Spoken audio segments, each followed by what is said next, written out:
In the name of Allah, the Merciful, the Compassionate. Assalamu alaikum बच्चों. Today is our lecture number 10, class first year, subject English. हमारा lesson number 2 हम continue करेंगे जहाँ से हमने छोड़ा था. थोड़ा सा रह गया बिल्कुल. इससे पहले मुझे उम्मीद है कि क्लियर होगा जितना हमने पढ़ा था. यहाँ से स्टार्ट करते हैं. And Jess, he bragged, regardless of my 3 school years and 10, I plowed and plodded with a mule. और Jess, he bragged. Brag means वही boasted. उन्होंने फखरी अंदाज में कहा कि Jess, मैंने regardless का क्या मतलब होगा?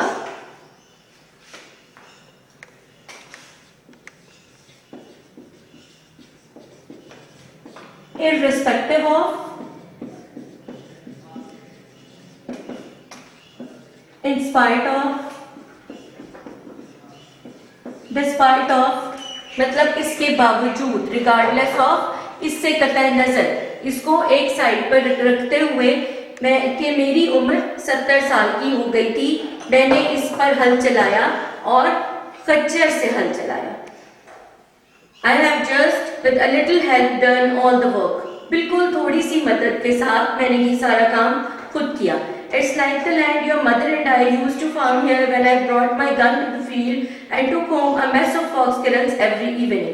ये उस किस्म की जमीन है जब तुम्हारी माँ और मैं यहाँ पर कल्टीवेशन किया करते थे, फार्म किया करते थे, काश्तकारी किया करते थे, और मैं अपनी बंदूक अपने साथ लाया करता था और शाम को अपने साथ फॉक्स स्क्विरल की एक बड़ी तादाद घर ले जाया करता था. किस लिए, किस मकसद के लिए? पकाने के लिए. वो फॉक्स स्क्विरल थोड़ी साइज में बड़ी होती है और मे भी वहाँ पर खाई जाती हो, तो वो उसको शाम के खाने के लिए वो बहुत सी स्क्विरल्स मारकर अपने साथ लेकर जाया करते थे. I looked at the vast mountain slope below where my mother and father had farmed and I could remember years later when they farmed this land. मैंने उस बसी पहाड़ी ढलवान की तरफ देखा नीचे जहाँ पर मेरे वालिदैन, मेरे वालिद और वालदा काश्तकारी किया करते थे, और मैं याद कर सकता था, मुझे याद था बहुत सालों पहले जब उन्होंने इस जगह पर काश्तकारी की थी. It was on the steep slope that my father once made me a little wooden plow. और ये इसी ढलवानी इलाके में था कि मेरे वालिद ने मुझे एक छोटा सा लकड़ी का हल बना कर दिया था. That was when I was 6 years old. और उन्होंने मुझे लकड़ी का हल जिस एज में बना कर दिया था वो क्या थी? 6 years. यानी आपका करेक्ट इन्फॉर्मेशन के जो MCQs आएंगे उसमें ये भी पूछा जा सकता है कि what was the age of the son when his father made him a little wooden plow. या क्या बना कर दिया था? Little wooden plow. ठीक है, एक लकड़ी का छोटा सा हल बना कर दिया था जब उसकी उम्र, जिसकी उम्र 6 years थी. And they brought me to the field to thin corn. जब मैं 6 साल का था और वो मुझे खेत में लेकर आए थे, जमीन पर लेकर आए थे जब उन्होंने मकई की फसल को छांटना था. I lost my little plow in a furrow. मैंने अपना छोटा सा हल एक क्यारी में गुम कर दिया. And I cried and cried. और मैं रोता रहा और रोता रहा until he made me another plow. जब तक उन्होंने मुझे एक नया हल नहीं बना दिया. But I never loved the second plow as I did the first one. लेकिन मुझे वो दूसरा हल कभी भी इतना पसंद नहीं आया जितना मुझे कि वो पहला पसंद था. ठीक है, यानी वो बताते हैं, वो अब यहाँ पर बहुत से पास्ट इवेंट्स उन्होंने याद किए हैं, बहुत सी मेमोरीज हैं जो यहाँ पर उनको आ रही हैं. पहले फादर ने अपनी मेमोरीज शेयर की और यहाँ अब वो जेस्ट टॉड जो है वो खुद अपनी एक मेमोरी शेयर कर रहे हैं कि जब वो 6 साल के थे और वो यहाँ अपने पेरेंट्स के साथ आए तो उनके फादर ने उनको खेलने के लिए छोटा सा लकड़ी का हल बना कर दिया, और जब वो उसके साथ खेल रहे थे तो वो फरों में गुम हो गया, एक क्यारी में गुम हो गया, और उनके फादर ने उनके रोने पर उनको दूसरा हल बना कर दिया, लेकिन उनको वो पसंद नहीं आया. फर्स्ट जो बना हुआ था उनको प्लो वो ज्यादा पसंद था. Now to look at the mountain slope grown up with tall trees, many of them big enough to have sawed into lumber at the mill. और जब अब मैं उस पहाड़ की ढलवान पर देख रहा था जिस पर बहुत ऊंचे ऊंचे दरख्त उगे हुए थे और उनमें से बहुत से इतने बड़े हो गए थे कि उनको सॉड मीन्स आरी से काटना, कट, कि उनको काटा जा सकता था इनटू लंबर. लंबर क्या होता है? इमारती लकड़ी, तामीराती लकड़ी, वो लकड़ी जिससे हम ये डोर्स विंडोज और ये इस तरह जो इसकी कंस्ट्रक्शन में काम आती है उसको हम लंबर कहते हैं, उस लकड़ी में मिल में जाकर उसको चेंज कर सकते थे। It was hard to believe, ये यकीन करना मुश्किल था that my father and mother had cleared this mountain slope and had farmed it for many years, कि मेरे वालिदैन ने इस पहाड़ी ढलवान पर काश्तकारी की और बहुत अरसे तक उस पर काश्तकारी करते रहे उसे साफ करने के बाद। For many of the trees were 60 feet toll. क्यों क्यों इतना मुश्किल लग रहा था? क्योंकि बहुत से दरख्त 60 फुट से भी ऊंचे थे और इस तरह के दरख्तों को गिराना और फिर उनको प्रॉपर तरीके से जहाँ पर पहुँचाना है उस जगह पहुँचाना बहुत मुश्किल होता है विद अ लिटिल हेल्प, जबकि वो उस वक्त अमीर भी नहीं थे, उनके पास लेबर भी नहीं थी और उनके पास बहुत सारे जानवर भी नहीं थे जिसके साथ जिनकी मदद से वो ये काम कर सकते। लेकिन ये मुश्किल काम उनके पेरेंट्स ने अकेले ही किया और वो इतने बड़े बड़े दरख्तों को भी उन्होंने काटा और उस माउंटेन को क्लियर भी किया।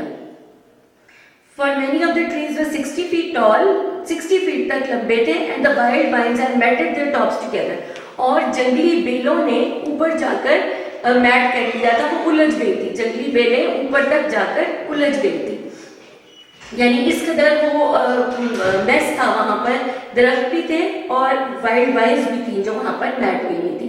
एंड जेस ही ऑलमोस्ट विस्पर, और जेस उन्होंने तकरीबन सरगोशी करते हुए कहा, the doctors told me to sit still, doctors ने मुझे कहा था कि आराम से बैठो, and to take life easy, और जिंदगी को आराम से गुजारो। आई कुडंट डू इट, मैं ऐसा कर नहीं सका। आई हैड टू वर्क, क्योंकि मुझे काम करना था। I had to go back, मुझे कुछ चीजें याद करनी थी, मुझे वापस जाना था। I had to smell this rich long again, मुझे ये ज़रखेज़ मिट्टी को दोबारा सूंघना था। This land is not like the land I had to build to grow अल्फाल्फा, ये उस तरह की जमीन नहीं है जिसको मुझे तैयार करना पड़ा अल्फाल्फा उगाने के लिए। ठीक है, अल्फाल्फा जहाँ पर उगा हुआ था वो बहुत ही हेल्थी अल्फाल्फा था, बहुत अच्छी घास थी, लेकिन उस मिट्टी को, उस जमीन को उन्होंने खुद तैयार किया था, उसमें मतलब फर्टिलाइजर्स डाले थे या खादें डिफरेंट नेचुरल डाली होगी, उस लैंड को उन्होंने बनाया था। लेकिन ये लैंड जो था, इसको उनको फर्टाइल करने के लिए कोई भी एफर्ट करने की जरूरत नहीं पड़ी। सिर्फ एफर्ट किस चीज के लिए करनी पड़ी? उसको साफ करने के लिए, उसको क्लियर करने के लिए, उसकी फर्टिलिटी के लिए उनको कोई एफर्ट नहीं करनी पड़ी।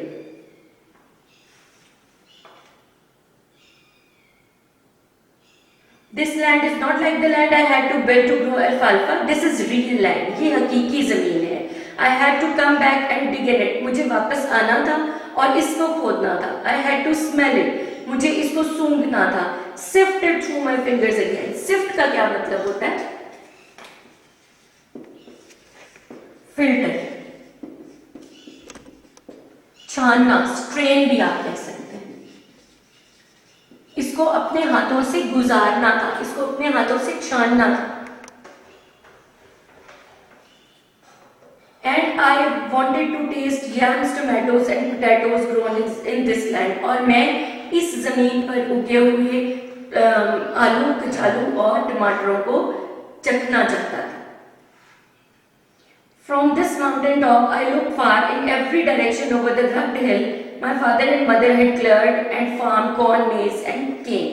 और उस पहाड़ की चोटी से मैंने हर सेम इधर उधर देखा उन रग्ड मीन्स, मैंने आपको पहले भी बताया था, अनइवन, क्रैगी, नाहमवार पहाड़ों की तरफ जहाँ मेरे वालिद और वालदा ने सफाई की थी।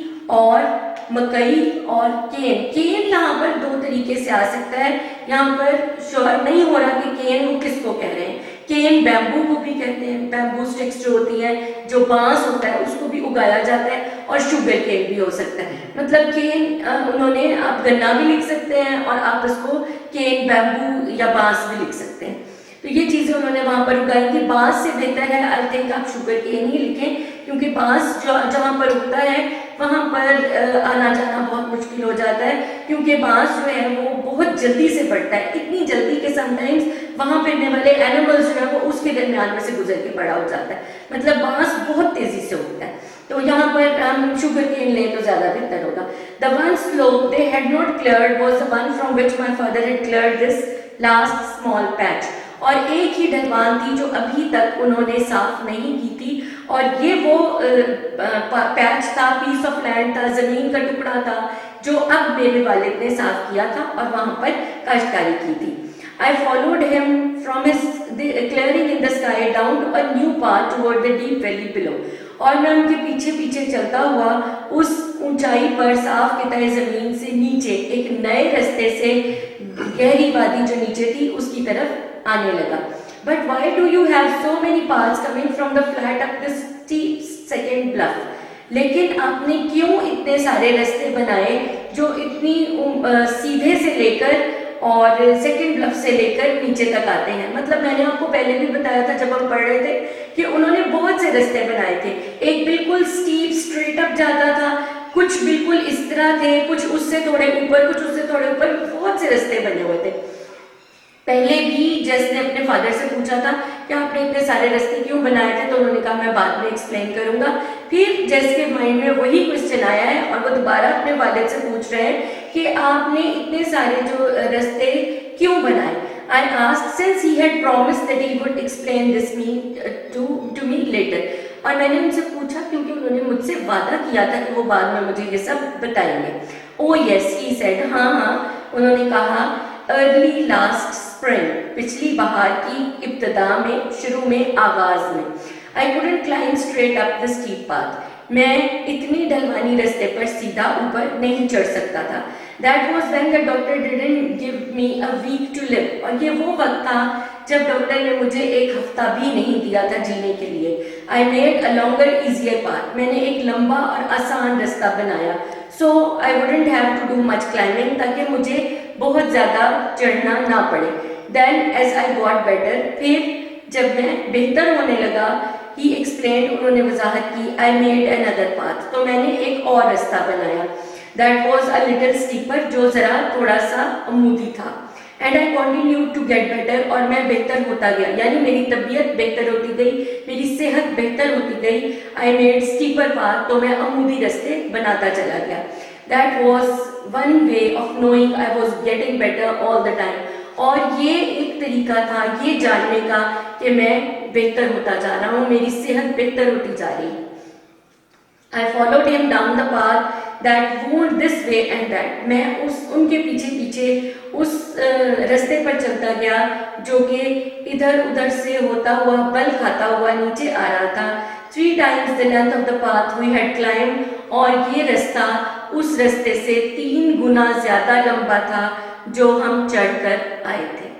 ठीक है बच्चों, ये हमारा यहाँ पर इसकी ट्रांसलेशन एंड सिनोनिम्स खत्म हो गए। होप कि आपको समझ आई होगी इसकी ट्रांसलेशन। ठीक है, इसकी ट्रांसलेशन, इसके सिनोनिम्स और इसकी करेक्ट इंफॉर्मेशन, ये आप जब इसको रीड आउट करेंगे, बार बार आपसे कहती हूँ बार बार रीड आउट करें, 1 दफ़ा 2 दफ़ा 3 दफ़ा इसको रीड आउट करें। इस तरह ये होगा कि आप इसको बेहतर तरीके से प्रिपेयर कर लेंगे। इसके क्वेश्चन आंसर्स समटाइम्स ऐसा होता है मोड़ लो कराते हैं, समटाइम्स ऐसा होता है कि कोई भी नया क्वेश्चन इसके अंदर से वो आपको दे देते हैं। तो अगर जब आपने इसको बार बार पढ़ा हुआ होगा और आपको इसकी कंप्लीट अंडरस्टैंडिंग होगी तो आपके लिए इसको आंसर करना क्वेश्चन को बहुत आसान हो जाएगा। ठीक है, अब हम देखते हैं इसके क्वेश्चन आंसर्स। इसके क्वेश्चन आंसर्स जो है क्लियरिंग इन द स्काई के, उनको हम थोड़ा सा देखते हैं। मैंने आपको पहले भी बताया था कि each question carries 2 marks, 1 for grammar and 1 for content, but if your content is not relevant then you can not get a single mark, अगर आपकी ग्रामर बिल्कुल ठीक भी हो तो। ठीक है, इसलिए कंटेंट पर फोकस करें और ग्रामेटिकली करेक्ट सेंटेंसेस लिखने की कोशिश करें और बहुत precise to the point answer लिखें। 2 नंबर के लिए 8-10 लाइन्स का आंसर लिखना जरूरी नहीं होता। Question number 1 is why didn't the old man follow the advice of the doctors. ठीक है, हमने पढ़ा कि ओल्ड मैन बीमार था, वो 8 डॉक्टर्स के पास गया और 8 डॉक्टर्स ने उसको कहा कि वो घर जाए और रेस्ट करे, क्योंकि अगर उसने काम किया तो वो ज्यादा दिन तक जिंदा नहीं रह सकता, उसका हार्ट बहुत वीक है।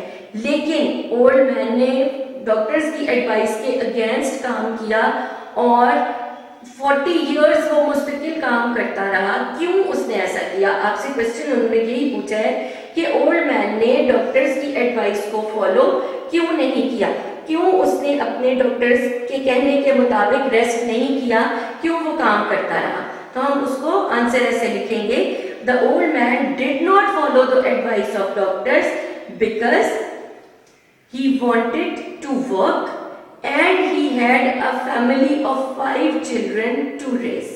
ठीक है, उनको वो काम करना चाहते थे और दूसरी बात ये कि उनके 5 बच्चे थे जिनको उन्होंने पालना था। अगर वो काम ना करते तो किस तरह अपने बच्चों के लिए वो लिविंग अर्न कर सकते थे। आपको आंसर में सिर्फ कितना लिखना है, the old man did not follow the advice of the doctors because he wanted to work and he had a family of 5 children to raise। Next question है question number 2, what had the doctors told the old man? Doctors ने old man से क्या कहा था? The doctors had told him that he had very little time to live and he must not work and spend the remaining years of his life, remaining days of his life with his family। Doctors ने उसको कहा था कि काम नहीं करना और जितने दिन बचे हैं वो आराम से बैठे और अपने बच्चों के साथ वो टाइम, अपनी फैमिली के साथ वो टाइम स्पेंड करें। Question number 3, where did the old man take his son? Old man अपने बेटे को कहाँ लेकर गया था? The old man took his son to the top of the mountain where he had cleared a piece of land and planted tomatoes, potatoes and yams there। ठीक है, old man अपने बेटे को कहाँ लेकर गया था? टॉप ऑफ द माउंटेन लेकर गया था जहां पर उसने जमीन का एक कित्ता, एक टुकड़ा साफ किया था और वहां टोमेटोज, पोटैटोज और yams उगाए थे। The old man took his son to the top of the mountain where he had cleared a piece of land and had planted tomatoes, potatoes and yams। Question number 4, had the son ever been there before? क्या उसका बेटा पहले उस जगह पर कभी गया था? Yes, the son had been there for many times with the exception of 3 years। वहां पर बहुत दफा उनका बेटा गया था पिछले 3 सालों के अलावा। Yes, the son had gone there many times with the exception of 3 years, last 3 years। इतना ही काफी है क्योंकि उन्होंने आपसे सिर्फ इतना क्वेश्चन किया है कि क्या जेस वहां पर पहले गया था। आपने बताना है जी हाँ, वो बहुत दफा वहां गया था पिछले 3 सालों के अलावा with the exception of last 3 years। Question number 5 है, what were the names of the vegetables the old man grow in his farm? बहुत दफा हम ये रिपीट कर चुके हैं, the old man had grown on his farm. क्या grow किया हुआ था? Potatoes, tomatoes and yams। Question number 6, why did the old man take the steep path? The old man took the steep path to show his son that he was still healthy and fit। ठीक है, वो steep path लेकर क्या show करना चाहता था old man कि वो अभी भी हेल्दी है और फिट है, वो अपने बेटे को ये बताना चाहता था। Why did the son at the age of 6 cry? ये हमने अभी पढ़ा कि वो 6 साल की उम्र में क्यों रोया था उसका बेटा। The son at the age of 6 cried because his father had made him a wooden plow that he lost in a furrow। So he cried and cried until his father made him a new plow, but he didn't like it as he liked the first one। ठीक है, उसके बाद question number 8, what were the feelings of the old man at the age of 70? At the age of 70, the old man thought that his time was borrowed। He had lived his life that good books allow a man to live, and he had the time now that is borrowed, and he wanted to remember the old things। He wanted to visit the old places। ठीक है, अब वो क्या, यहाँ पर आप answer क्या लिखेंगे, उसकी फीलिंग्स क्या थी? His feelings were that his time is borrowed and he wanted to go back and he wanted to plant another land to remember those golden moments। ठीक है, उसके बाद question number 9, why had the old man planted his secret garden? The old man had planted his secret garden to get vegetables of better flavour, क्योंकि वो समझता था कि नई जमीन में जो चीज उगती है उसका फ्लेवर ज्यादा अच्छा होता है। तो he wanted to get better flavor of vegetables and he also wanted to refresh the memories of his youth. दो रीजंस थे जो उसने अपना सीक्रेट गार्डन प्लांट किया था, to get better flavoured vegetables and to refresh the memories of his youth. फिर उसके बाद आप क्या चाहते हैं 50 to 100 वर्ड्स के आंसर्स, उसको हम छोटा करके थोड़ा करके देखते हैं कि अगर इसमें से कोई क्वेश्चन आ जाता है तो उसको हम 2 लाइन्स 3 लाइन्स में किस तरह लिखेंगे। Describe the physical appearance of the old man, ये क्वेश्चन आपको आ सकता है। What was the physical appearance of the old man, how did the old man look like. तो इसमें थोड़ी सी बातें हैं। He was an old man of 70 years with a red wrinkled face and pale blue eyes। बस हमारे physical appearance के बारे में इतना ही पता है कि वो ओल्ड मैन थे 70 years के, रेड रिंकल्ड फेस था उनका, रेड झुर्रियों से भरा हुआ चेहरा एंड पेल ब्लू आईज थी उनकी। यही काफी है लिखने के लिए। उसके बाद what did the son remember from his childhood, were these good memories. अब चाइल्डहुड से क्या रिमेंबर किया था सन ने, वही एट द एज ऑफ 6 जब उसके फादर ने उसको प्लो बना के दिया था और वो प्लो उससे एक फरों में गुम हो गया था। यही जो उसकी मेमोरीज है चाइल्डहुड की वो थी, और वो कोई बुरी मेमोरी नहीं थी, वो अच्छी मेमोरी थी। जब उसका प्लो गुम गया और वो रोया तो उसके फादर ने उसको एक और प्लो भी बना के दिया। Right the story in your own words, इस तरह की क्वेश्चंस नहीं आया करते। And question number 5, what moral lesson does the story teach.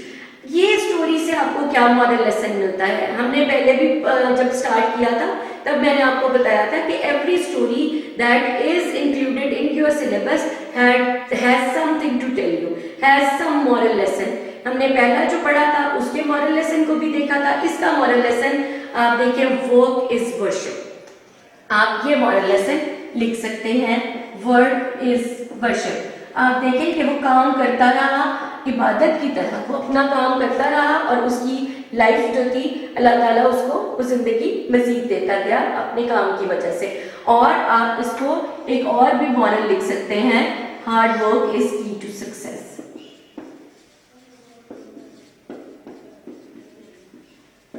ठीक, ये हो गया मॉरल। और बच्चों एक बात जो आखिरी रह गई है वो ये कि इस लेसन में से 1 2 3 दफा एक क्वेश्चन रिपीटेडली पेपर्स में आया है जो आपकी एक्सरसाइज में नहीं दिया गया, और अक्सर इस तरह का क्वेश्चन बन जाता है। ये कोई नई बात नहीं है, इसीलिए आपको कहती हूँ बहुत तवज्जो से पढ़ें, ध्यान से पढ़ें और इस तरह का कोई क्वेश्चन आए ताकि आप उसका आंसर खुद से लिखने के काबिल हो। आपका ये क्वेश्चन है, why did the old man fence the land. ये 2 3 दफा बोर्ड के पेपर्स में आ चुका है। Why did the old man fence the land? ये आपने अभी पढ़ा है कि ओल्ड मैन ने लैंड को फेंस क्यों किया था। उसके बेटे ने उससे पूछा था कि आपने इस लैंड को फेंस क्यों किया है, तो उन्होंने उसका जवाब दिया था कि I fence this land against stray cattle if they ever come out of the pasture. कि मैंने स्ट्रे कैटल आवारा जानवरों से बचाने के लिए इस लैंड को फेंस किया है कि अगर कभी वो पास्चर से निकल आए तो वो मेरे फार्म में घुसकर और वहां पर जो मैंने उगाया है वो खराब ना करें, वो खा ना ले। ठीक है, तो ये हमारे पास इसके क्वेश्चन आंसर्स हैं। बच्चों आज के लिए इतना बहुत है। इसका थोड़ी सी एक्सरसाइजेस हैं जो हम नेक्स्ट लेक्चर में देखेंगे, और इंशाल्लाह लेसन नंबर 3 से पहले हमने लेटर 2 और स्टोरी 2 भी देखनी है। और आई होप कि आप साथ साथ इसको प्रिपेयर कर रहे हैं। इसको खत्म होने से पहले please lesson number 1, story number 1 और letter number 1 with some pair of words जो ए से स्टार्ट होते हैं वो आप देख लीजिए, इसको तैयार कर लीजिए ताकि हमारे पास थोड़ी सी तैयारी एक जो हमारा है, आप समझिए अगर हम इसको पोर्शंस में डिवाइड करें तो एक पोर्शन हमारा कंप्लीट हो जाएगा। अब ये क्लियरिंग इन द स्काई की भी translation, synonyms, correct information, question answers, कलम एक्सरसाइजेस, नेक्स्ट लेक्चर में एक्सरसाइजेस, पंक्चुएशन, ये सब कर लेंगे। उसके बाद हम स्टोरी लेटर करेंगे तो नेक्स्ट पोर्शन भी हमारा कंप्लीट हो जाएगा। इस तरह पोर्शन वाइज आप तैयारी करते रहें, उम्मीद है बहुत अच्छी तैयारी हो जाएगी। Thank you very much.